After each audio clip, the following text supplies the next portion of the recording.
ନାଟକ ରମଣୀୟ ସାହିତ୍ୟର କାବ୍ୟ କବିତା ଗଳ୍ପ ଉପନ୍ୟାସ ନାଟକ ନାଟିକା ପ୍ରବନ୍ଧ ସମୀକ୍ଷା ଜୀବନୀ ଆତ୍ମଜୀବନୀ ଏବଂ ଭ୍ରମଣ କାହାଣୀର ବିଭିନ୍ନ ବିଭାଗ ବା ପ୍ରକାରମାନଙ୍କରେ ନାଟକର ସ୍ୱାତନ୍ତ୍ର୍ୟ ବା ଅଲଗାପଣ ରହିଛି।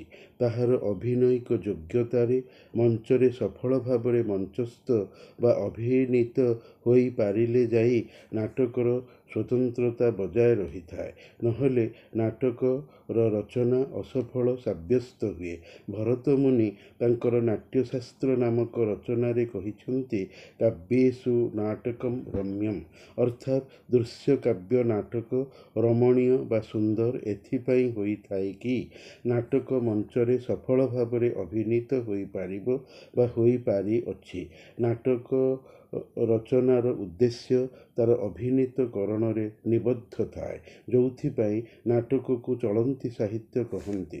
ଅଭିନେତା ଅଭିନେତ୍ରୀମାନଙ୍କର ମଞ୍ଚରେ ଯିବା ଆସିବା ନେଇ ଅଭିନୀତକରଣକୁ ପାଥେୟ ବା ଆଶ୍ରା କରି ନାଟକ ଚଳନ୍ତି ସାହିତ୍ୟ ବା ଜୀବନ୍ତ ସାହିତ୍ୟ ବୋଲାଏ। ଇଂରାଜୀ ଆଲୋଚକ ହେନେରୀ ଉଇଲିୟମ ହଡସନ ଯଥାର୍ଥରେ ନାଟକର ସଂଜ୍ଞା ବା ନାମକରଣ ଦେଇ ମତବ୍ୟକ୍ତ କରି କହିଛନ୍ତି, drama is a literature that walks and talks before our eyes, ଅର୍ଥାତ୍ ନାଟକ ଏଭଳି ଏକ ସାହିତ୍ୟ ଯାହାକି ଦର୍ଶକର ଆଖି ଆଗରେ ଚାଲିଥାଏ ଏବଂ କହିଥାଏ। ସାହିତ୍ୟର ଅନ୍ୟାନ୍ୟ ବିଭାଗ ପଠନୀୟ, ନାଟକ ଏକମାତ୍ର ଦର୍ଶନୀୟ ବା ଦେଖିବାର ଯୋଗ୍ୟ। ନାଟକ ତାର ମଞ୍ଚସ୍ଥକରଣ ବା ଅଭିନୀତ ହୋଇପାରିଥିବାର ଗୋଟିଏ ସମୟରେ ଏକକାଳୀନ ଅନେକ ଏକତ୍ରିତ ଦର୍ଶନାଭିଳାଷୀ ଦର୍ଶକଙ୍କୁ ନିଜର ଅଭିନୟିକ ଯୋଗ୍ୟତା ଦକ୍ଷତା ସାମର୍ଥ୍ୟ ଗୁଣରେ ମନୋରଞ୍ଜନର ଉପାଦାନ ଯୋଗାଏ। ଅସଂଖ୍ୟ ନାଟ୍ୟପ୍ରେମୀ ଦର୍ଶକଙ୍କୁ ଆପ୍ୟାୟିତ କରାଏ। କାବ୍ୟ କବିତା ଗଳ୍ପ ଉପନ୍ୟାସକୁ ଜଣେ ପାଠକ ପଢ଼ି ଖୁସି ହୁଏ, ହେଲେ ନାଟକକୁ ଅସଂଖ୍ୟ ଦର୍ଶକ ଦେଖି ଉପଭୋଗ କରି ଖୁସି ହୁଅନ୍ତି। ସୁତରାଂ ନାଟକକୁ ଏକକାଳୀନ ପ୍ରୟୋଗାତ୍ମକ ପ୍ରଶିକ୍ଷିତ ଦର୍ଶନାୟିତ ବିଦ୍ୟା କୁହାଯାଏ। ଲୋକ ପାଠକ ହୋଇ ପଢ଼ିବାକୁ ଯେତେ ଆଗ୍ରହୀ ହୋଇ ନଥାନ୍ତି, ଅଧିକନ୍ତୁ ଦର୍ଶକ ହୋଇ ଦେଖିବା ଶୁଣିବାରେ ମାତ୍ରାଧିକ୍ୟ ଆଗ୍ରହୀ ହୋଇଥାନ୍ତି। ନାଟକ ଉଭୟ ଶ୍ରାବ୍ୟ ଏବଂ ଦର୍ଶନୀୟ। ଏହା ପ୍ରଚାରିତ ହୋଇ ଶୁଣାଯାଏ ରେଡ଼ିଓ ବେତାର ଯନ୍ତ୍ରରେ ଏବଂ ମଞ୍ଚରେ ଅଭିନୀତ ହୋଇ ଦେଖାଯାଏ। ସିନେମା ଗୃହ ବି ନାଟକକୁ ଦେଖିବାର ଏକ ପ୍ରକାର ମଞ୍ଚ, ଯାହାକି ଚଳଚ୍ଚିତ୍ର ନାଟକ ବା ଚିତ୍ର ନାଟକ। ଅତୀତରେ ନାଟକ ଗୀତିମୟ ଥିଲା। ଗୀତରେ ଗୀତରେ ନାଟକର ସମଗ୍ର କଥାବସ୍ତୁ ମଞ୍ଚରେ ମଞ୍ଚସ୍ଥ ଅଭିନୀତ ହେଉଥିବାରୁ ନାଟକକୁ ସେଥିପାଇଁ ଦୃଶ୍ୟକାବ୍ୟ କୁହାଯାଏ। କାବ୍ୟ ଭଳି ନାଟକର କାହାଣୀ ବା କଥାବସ୍ତୁ ସୁଦୀର୍ଘ ଥାଆନ୍ତି, ଗଳ୍ପ କବିତା ଭଳି ସଂକ୍ଷିପ୍ତ ନଥାନ୍ତି। ସାହିତ୍ୟ ତାର ଅଭିନୀତ ଗୁଣକୁ ନାଟକରେ ହିଁ ଚରିତାର୍ଥ କରାଏ, ସଫଳତାର ଦିଶା ଦେଖାଏ। ନାଟକ କାବ୍ୟ କବିତାରେ ରୂପ ପାଇବାକୁ, ଗଳ୍ପ ଉପନ୍ୟାସରେ ରଚିତ ହେବାକୁ ଭଲ ପାଏ ନାହିଁ, ଯେହେତୁ ତାହାର ଅଭିନୟିକ ମର୍ଯ୍ୟାଦା ହରାଇବ, ଅସଂଖ୍ୟ ଦର୍ଶକଙ୍କୁ ଏକକାଳୀନ ଉପଭୁକ୍ତ କରାଇବାରୁ ବଞ୍ଚିତ ହେବ।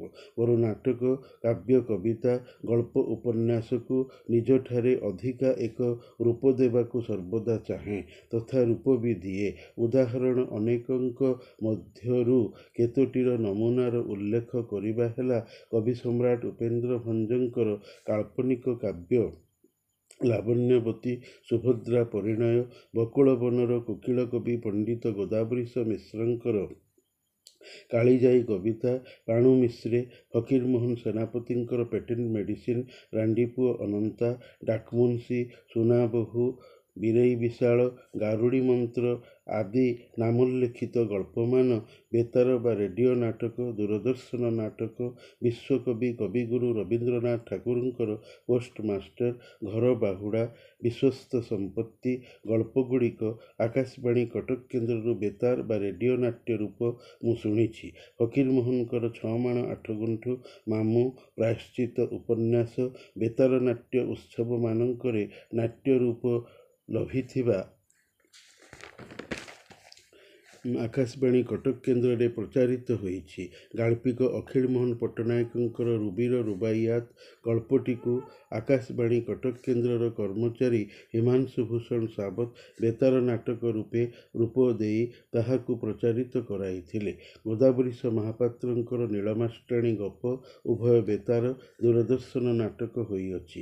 କୁନ୍ତଳା କୁମାରୀ ଆଚାର୍ଯ୍ୟଙ୍କର ଅଦିନ ମେଘ, କାହ୍ନୁଚରଣ ମହାନ୍ତିଙ୍କର କା ଅଭିନେତ୍ରୀ ତୁଣ୍ଡବାଇଦ ନାମକ ଉପନ୍ୟାସ ସିନେମା ବା ଚଳଚ୍ଚିତ୍ର ନାଟକ ହୋଇଛନ୍ତି। ଏମିତି ଅନେକ ବା ଅସଂଖ୍ୟ ଉଦାହରଣ ମନେ ପକାଇ ଦିଆଯାଇପାରିବ। ତାଲିକା ବି ଅଧିକ ହେବ। ଏସବୁ ସମ୍ଭବ ହେବାର ଏକମାତ୍ର ଉଦ୍ଦେଶ୍ୟ ନାଟକର ରାଚନିକ ସ୍ୱାତନ୍ତ୍ର୍ୟ ତଥା ନାଟକର ଅଭିନୟିକ ଯୋଗ୍ୟତା, ରମଣୀୟ କଳାର ଯଥାର୍ଥତା ନିମିତ୍ତ, ନହେଲେ ଆଉ କିଛି କାରଣ ନାହିଁ। ନାଟକ ରମଣୀୟ ହେବାର ଅନ୍ୟାନ୍ୟ କାରଣଗୁଡ଼ିକ ହେଲେ ସଙ୍ଗୀତ, ବାଦ୍ୟ, ବେଶ ପୋଷାକ, ଦୃଶ୍ୟାୟନ, ଅଭିନୟିକ ଦକ୍ଷତା। ନାଟକ ମଞ୍ଚରେ ମଞ୍ଚସ୍ଥ କିମ୍ବା ଚଳଚ୍ଚିତ୍ରରେ ଗ୍ରହଣୀୟ ହେଲା ପରେ ଉଠେ କେମିତି ରୂପାୟନ ହେବ। ନାଟକ ବ୍ୟୟ ସାପେକ୍ଷ ଓ ମିଶ୍ର କଳା ଥିବାରୁ ଏହାର ଉପସ୍ଥାପନା ସହଜସାଧ୍ୟ ନୁହେଁ। କାରଣ ନାଟକ ଲେଖକ ଓ ପାଠକ ହୋଇ ଦୁଇ ଜଣଙ୍କ ଭିତରେ ସୀମାବଦ୍ଧ ନୁହେଁ। ନାଟକ ଏକକାଳୀନ ବହୁ ଲୋକଙ୍କର ସାହାଯ୍ୟ ସହାୟତା ଦରକାର କରିବ, ନହେଲେ ଏହା ରୂପାୟିତ ମଞ୍ଚସ୍ଥ ହୋଇପାରିବ ନାହିଁ, ନିଜର ରମଣୀୟତା ପ୍ରକାଶ କରିପାରିବ ନାହିଁ। ତେଣୁ ଏ ଦିଗ ପ୍ରତି ବିହିତ ସତର୍କତା ସତତ ଅବଲମ୍ବନ କରିବାକୁ ହେବ, ନହେଲେ ଅର୍ଥ ନିୟୋଜନ ବୃଥାରେ ଯିବ, ଲାଭ କିଛି ମିଳିବ ନାହିଁ। ନାଟକ ପୌରାଣିକ, ଐତିହାସିକ, ସାମାଜିକ ହୋଇ ତିନି ପ୍ରକାର କଥାବସ୍ତୁକୁ ଆଧାରିତ କରେ। କାହାଣୀକୁ ଦେଖି ଅଭିନୟିକ ଶିକ୍ଷା, ଦକ୍ଷତା, ସାମର୍ଥ୍ୟ ଦରକାର। ତଦନୁଯାୟୀ ବେଶ ପୋଷାକ ପରିହିତ ହେବ, ମଞ୍ଚସଜ୍ଜା ରହିବ, ଦୃଶ୍ୟାୟନ ହେବ, ସଙ୍ଗୀତ ବାଦ୍ୟର ବ୍ୟବହାର ପ୍ରଦତ୍ତ ହେବ। ତେବେ ଯାଇ ଦର୍ଶକ ନାଟକର ରମଣୀୟତାକୁ ମନରେ ପ୍ରମାଣିତ କରିପାରିବେ, ଅନୁଷ୍ଠାନ ପ୍ରଶଂସିତ ହୋଇପାରିବ, ଏଥିରେ ଆଶା କରାଯାଇପାରିବ। ନହେଲେ ନାଟକ ରମଣୀୟ ହୋଇପାରିବ ନାହିଁ। ରମଣୀୟ ନହେଲେ ଗ୍ରହଣୀୟତା ମିଳିପାରିବ ନାହିଁ। ନାଟକର ଗ୍ରହଣୀୟତା ହିଁ ନାଟକର ପୃଷ୍ଠପୋଷକତା ବା ପରିପୋଷକତା ବା ପରିପୁଷ୍ଟି। ସୌଖିନ ଓ ପେଶାଦାରିକ ହୋଇ ନାଟକର ମଞ୍ଚ ଅଭିନୀତ ଦ୍ୱୟ ପର୍ଯ୍ୟାୟ ବିଶିଷ୍ଟ। ନାଟକ ମଣିଷ ଜାତିର ପରିଚାୟକ। ଇଂରାଜୀରେ କଥା ଅଛି, a nation is known by its theatre.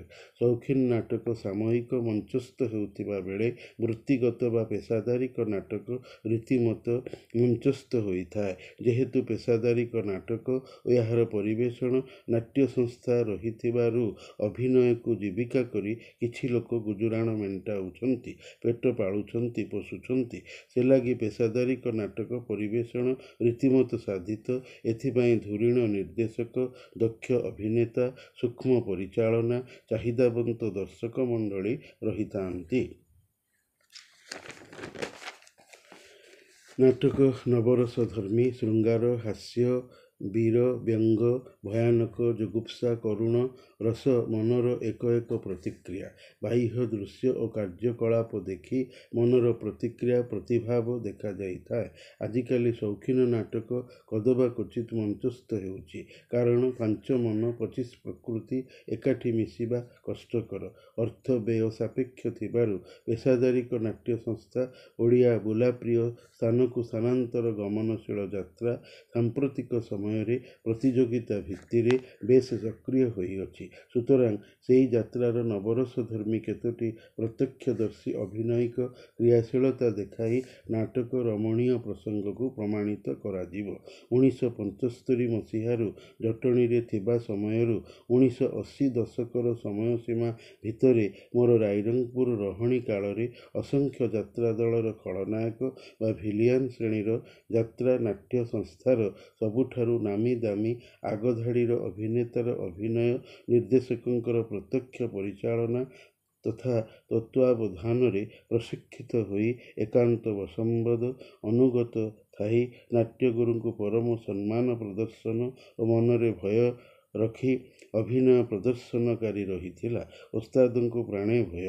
ଓସ୍ତାଦ ବି ନିଜେ ଅଭିନୟ ସ୍ଥଳରେ ସଦା ଉପସ୍ଥିତ ରହିଥିଲେ, ହାତରେ ପାଚିଲା ବେତ ଧାରଣ କରି ପଥପାର୍ଶ୍ୱରେ ବସି ରହି। ଭିଲିଆନ ଉପରେ ତାଙ୍କର ନଜର ତୀକ୍ଷ୍ଣ। ନାଟ୍ୟଗୁରୁ ନିଜେ କାଳିଆ, ପତଳା, ଡେଙ୍ଗା, ସିଗାରେଟ ପିଆ, କୁତ୍ସିତ ମୁଖମଣ୍ଡଳଧାରୀ। ହେଲେ ଖଳନାୟକ ବ୍ରାହ୍ମଣ, ଗୋରା, ସୁନ୍ଦର, ରାଗୁଆ ଚେହେରା, ଗାଲଭର୍ତ୍ତି ଦାଢ଼ି, ମଧ୍ୟମ ଧରଣର ସ୍ୱାସ୍ଥ୍ୟବାନ ଶରୀର, ହେପି ଘଞ୍ଚ କଳା କେଶଗୁଚ୍ଛ, ଗର୍ଜିଲା ଘାଗଡ଼ା କଣ୍ଠସ୍ୱର, କାନ ଫୋଡ଼ା ଯାଇ କର୍ଣ୍ଣ ଅଳଙ୍କାର ପିନ୍ଧା, ଭିତରେ ଚଡ଼ି ଉପରେ ଗାମୁଛା ପିନ୍ଧି ଚକାମାଡ଼ି ବସି ପେଣ୍ଟର ଦ୍ୱାରା ପେଣ୍ଟିଂ ହେଉଥାନ୍ତି। ରୁମାଲରେ ଆଖିରୁ ମଇଳା ପୋଛି, ଆଖିରେ କଜ୍ଜଳ, ଆଖି ପତାରେ ପାତଳ ଲାଲି ରଙ୍ଗ, ଗାଲ ମୁହଁରେ ପାଉଡର, ଜିଙ୍କ ବୋଳ, ମୁଖମଣ୍ଡଳ ଚିକ୍ ଚିକ୍ କରୁଥାଏ। ଓସ୍ତାଦ ପାଟି କଲେ, ଗାଣ୍ଡି ଥୟ କରି ଥିରି ହୋଇ ବସ। ଏତେଥର ପାଡ଼ୁଛୁ, ବୋଧେ ରାତି ଜାଗି ପେଟ ତୋର ଗ୍ୟାସ୍ ହୋଇଯାଇଛି, ସେଥିପାଇଁ ଅଧବାୟୁ ତ୍ୟାଗ କରୁଛୁ। ହଉ ଏଥର ଆସି ସାଟିନ୍ ଚିକ୍ ଚିକ୍ କଳା କନାର ଚିପା ଚୁଡ଼ିଦାର ପାଇଜାମା ପିନ୍ଧ, ଫିତା ବାନ୍ଧ। ଲାଲି ମୋଜା ସହିତ ଜରିଦିଆ ଚିକ୍ ଚିକ୍ ନାଗର ଜୋତା ପିନ୍ଧାଗଲା। ପୂଜାରୀ ଆସି କହିଲା, ଆସ ଠାକୁରଙ୍କ ମୁଣ୍ଡିଆ ମାର, ଓସ୍ତାଦଙ୍କ ପାଦ ଛୁଇଁ ପ୍ରଣାମ କର, ନାଟ୍ୟଗୁରୁ ତାଙ୍କର ଆଶୀର୍ବାଦ ନିଅ। ପୂଜାରୀ ଲାଲି ସିନ୍ଦୁର ମଥାରେ ଠିଆ ଚିତା ଦେଲା। ପଞ୍ଜାବୀ ପିନ୍ଧେନା, ଖୋଲା ଦେହ ରହୁ, ଧର୍ଷଣ କରିବୁ। ନାୟିକାର କେଶଗୁଚ୍ଛ ଟାଣି ଏବେ ମଞ୍ଚକୁ ଚାଲ। ବେଶ ଘରୁ ବାହାରି ଗଲାବେଳେ ଲୋକଗହଳି ମଧ୍ୟ ଦେଇ ଧଁ ସଁ ଖର ନିଶ୍ୱାସରେ ମଞ୍ଚକୁ ଚାଲିଲେ। ଦର୍ଶକ କହୁଥାନ୍ତି, ହେଇ ହେଇ ଦେଖ ଭିଲିଆନକୁ, ଭାରି ବଢ଼ିଆ ଚପାକସିଆ ଟୋକା, ଡ୍ରେସିଂ ପେଣ୍ଟିଂ ସୁନ୍ଦର କରାଯାଇଛି ତାକୁ। ଆଉ ଜଣେ କେହି ଠିଆ ଦର୍ଶକ ମଧ୍ୟରୁ କହିଲା, ଶଳାର ମାଂସଳ ଗାଣ୍ଡି।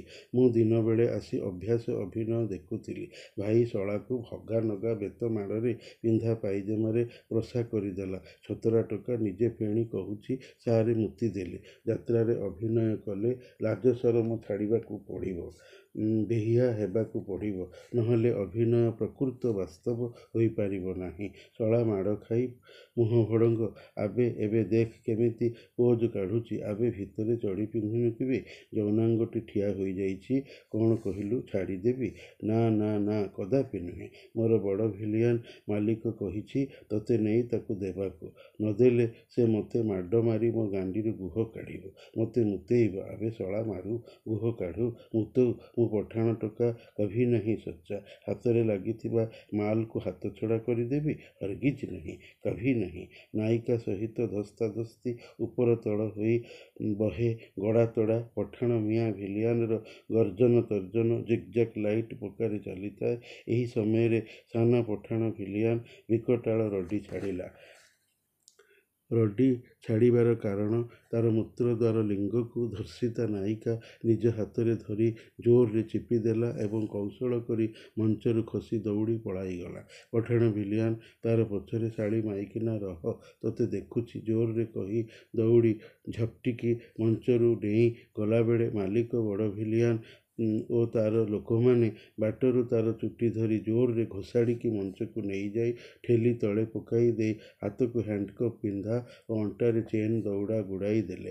ସଁ ସଁ ଧଁ ଧଁ ସ୍ୱରରେ ଖର ନିଶ୍ୱାସ ନେଉଥାଏ ମାଲିକ। ବଡ଼ ଭିଲିଆନ ତାର ଘଞ୍ଚ ଲମ୍ବା କଳା କେଶଗୁଚ୍ଛକୁ ସଜରେ ଟାଣି ତଳୁ ଉଠାଇ ତୀବ୍ର ଉଜ୍ଜ୍ୱଳ ଆଲୋକ ରଶ୍ମିରେ ପଠାଣ ଭିଲିଆନର ପେଣ୍ଟିଂ କରା ଚିକ୍ ଚିକ୍ ଦାଢ଼ିଆ ମୁଖମଣ୍ଡଳକୁ ମଞ୍ଚର ଚାରିଦିଗକୁ ଘୂରାଇ ଦର୍ଶକଙ୍କୁ ଦେଖାଇଲେ। ଅପ୍ରେଲ ମାସର ଗ୍ରୀଷ୍ମର ଉତ୍ତାପ, ପୁଣି ରାତ୍ରି ଜଗା ଅଭିନୟର ଦାୟିତ୍ୱ ଚାପରେ ଆଖି ଝାଳରେ ବୁଡ଼ି ଆଖି ମିଟିମିଟି ହୋଇଯାଉଥାଏ। ଓସ୍ତାଦ, ମେ ଚड्डी में पेशाब कर दिया। ମୁତିଲୁ ନା, ଏବେ ହଗିବୁ ରହ। ଆବେ ରାଙ୍ଗା, ତାକୁ ତଳେ ପକା। ରାଙ୍ଗା ପଠାଣ ଭିଲିଆନକୁ ଗୋଇଠା ମାରି କଚାଡ଼ି ତଳେ ପକାଇଦେଲା। ଏଇ ନେ ବାଡ଼ି, ତାର ଗୋଡ଼ ଟେକ। ସେ ପାଦ ଟେକିଲେ, ତାର ମଳଦ୍ୱାରରେ ଏଇ ବାଡ଼ିକି ଗେଞ୍ଜ। नहीं नहीं सरकार, मैं आपके पाँव पड़ता हूँ, मुझे छोड़ दीजिए, ऐसी गलती आगे नहीं करूँगा। ଲାତ, ବିଧା, ଗୋଇଠା ମାଡ଼ ଖାଇ ଓଃ ଆଃ ପାଟି କରୁଥାଏ। ବାଧ୍ୟ ହୋଇ ଗୋଡ଼ ଫାଡ଼ି, ପାଦ ଟେକି, ଗାଣ୍ଡିରେ ଗେଞ୍ଜା ଖାଇ ଜୋରରେ ଚିତ୍କାର ଛାଡ଼ୁଥାଏ, ରଡ଼ି କରୁଥାଏ। ଦର୍ଶକ ମଣ୍ଡଳୀ ପାଟି କରି ହୋ ହୋ ହଲ୍ଲା ରଚାଇ ସିଟି ମାରି ମଞ୍ଚର ପରିବେଶକୁ କୋଳାହଳମୟ ମୁଖରିତ କରୁଥାନ୍ତି। गांड से मेरा टट्टी निकल गया मेरे आका अब तो मुझे जाने दीजिए जीबू एते शीघ्र कदापि नुहे तोर आखि तड़ा हेब बिला एई ने चोरी तोर आखि खोली बाहर कर नहीं नहीं पाटी करुता हेले मंच अंधार करा जाई पठाण भिलियान आखि ताड़ीबार अभिनय स्वरूप आखिरे प्लास्टर पिंधाई दिगला गोड़ पाद छाटी पिटी होई मंच सारा तोड़ी माछ परी चटपटर अभिनय देखारे दर्शक खुशी होई ड्रामार ओस्तादଙ୍କୁ तारीफ କରିବା ସହିତ ଟଙ୍କା ପୁରସ୍କାର ଦେଉଥାନ୍ତି। ଶଳାଟାକୁ ଭଲ ଅଭିନୟ ଶିଖେଇଛନ୍ତି ତଳୁ ଉଠାଇ ରାଙ୍ଗା ପଠାଣ ଭିଲିଆନକୁ ବନ୍ଦୀ କରାଇ ଅଣ୍ଟାର ଚେନ୍ ଧରି ବେଶଘରକୁ ନେଉଥାନ୍ତି। ଆଖିରେ ପଟି ବନ୍ଧା ଉତ୍ଥିତ ଯୌନାଙ୍ଗ ଦେଖାଇ ଓସ୍ତାଦଙ୍କ ପାଖ ଦେଇ ଗଲାବେଳେ ଓସ୍ତାଦ ତାକୁ ଅଟକାଇ ତାଙ୍କର ଜଣେ ସାଙ୍ଗସାଥୀ ଡାଇରେକ୍ଟରକୁ ଦେଖାଇ ପଠାଣ ଭିଲିଆନର ଗାଣ୍ଡିରେ ଚାପୁଡ଼ା ମାରି ତାର ଦେହକୁ ଧରି ନୁଆଁଇ ପାଦ ଛୁଇଁ ପ୍ରଣାମ କରିବାକୁ କହିଲେ। ସାରଙ୍କ କଥା ମାନି କଳା ଓ ପେଶା ପ୍ରତି ଆନୁଗତ୍ୟ ଅଧୀନତା ପ୍ରଦର୍ଶନ ପୂର୍ବକ ନଇଁପଡ଼ି ସମ୍ମାନ ପ୍ରଦର୍ଶନର ମୁଣ୍ଡିଆ ମାରିଲା। ସାଙ୍ଗ ଓସ୍ତାଦ ତାର ପିଠି ଓ ପେଟରେ ଲାଗିଥିବା ଝାଡ଼ୁଆ ଧୂଳି ଝାଡ଼ୁଥିବା ଦେଖି ନାଟକର ପ୍ରକୃତ ଓସ୍ତାଦ କହିଲେ ସେ ଆଗ ଗ୍ରୀନ୍ ରୁମ୍କୁ ଯାଉ ଧୂଳି ଝଡ଼ା ହେବନି ଆପଣ କାହିଁକି ହାତ ମଇଳା କରୁଛନ୍ତି ଆରେ ତାକୁ ନିଅ ଆବେ ଚାଲ କହନ୍ତେ ଆଖି ପଟି ବନ୍ଧାରେ ହ୍ୟାଣ୍ଡକପ୍ ପିନ୍ଧାରେ ଅଣ୍ଟା ବନ୍ଧାରେ ଦୂରବର୍ତ୍ତୀ ବେଶଘରକୁ ଚାଲିଲା। ଦର୍ଶକେ ଖୁସିରେ ତାର ପିଠି ଓ ପିଚାରେ ହାତ ମାରି କହୁଥାନ୍ତି ଇସ୍ କି ଝାଳ ନାଟକ ରମଣୀୟ ହେବା ପାଇଁ ବାପରେ ବାପ କି ପରିଶ୍ରମ କେତେ ମାଡ଼ ଗାଳି ଅଶ୍ଳୀଳତାକୁ ସହିବ। ଆଉ ଜଣେ କହିଲା କ'ଣ ଅଭିନୟ ସହଜ କଥା ହୋଇଛି କଷ୍ଟ କରୁଛି ମାଡ଼ଗାଳି ଅପମାନ ସହୁଛି ବୋଲି ଆଜି ସେ ଦର୍ଶକର ପ୍ରିୟ ପାତ୍ର ନାମୀ ଦାମୀ କଳାକାର କୁଶୀଲବ ପେଶାଦାର ଅଭିନେତା ନହେଲେ ମାଲିକ ଖାଲିଠାରେ ବଇନା ଦେଇ ଖୁଆଇ ପିଆଇ ହେଣ୍ଡି ମାରି ରଖନ୍ତା ଖଟେଇବ ନଚେଇବ ମାଡ଼ ଗାଳି ଦେଇ ପୋଖତ ବନେଇବ ନିଜ ଦଳର ଟେକ ସୁନାମ ବଢ଼େଇବ ଶଳାପରା କଳାର କିଣା ଚାକର ନିଜତ୍ୱ ନାହିଁ ପରତନ୍ତ୍ର ତଥା ପର ଅଧୀନରେ ବାଧ୍ୟ ରହିବ ନହେଲେ ଦଳ ଛାଡ଼ିବ। ଭଲ ଅଭିନୟ ଦର୍ଶକକୁ ନ ଦେଖେଇଲେ ଦରମା ବଢ଼ିବ ନାହିଁ ଗ୍ରୀନ୍ ରୁମ୍ରେ ଗାଳିମାଡ଼ ଖାଇବ ନାମୀ ଦାମୀ କଳାକାର ହୋଇପାରିବ ନାହିଁ ଅଭିନୟ କରିପାରିବ ନାହିଁ ପେଶା ଛାଡ଼ିବାକୁ ବାଧ୍ୟ ହେବ।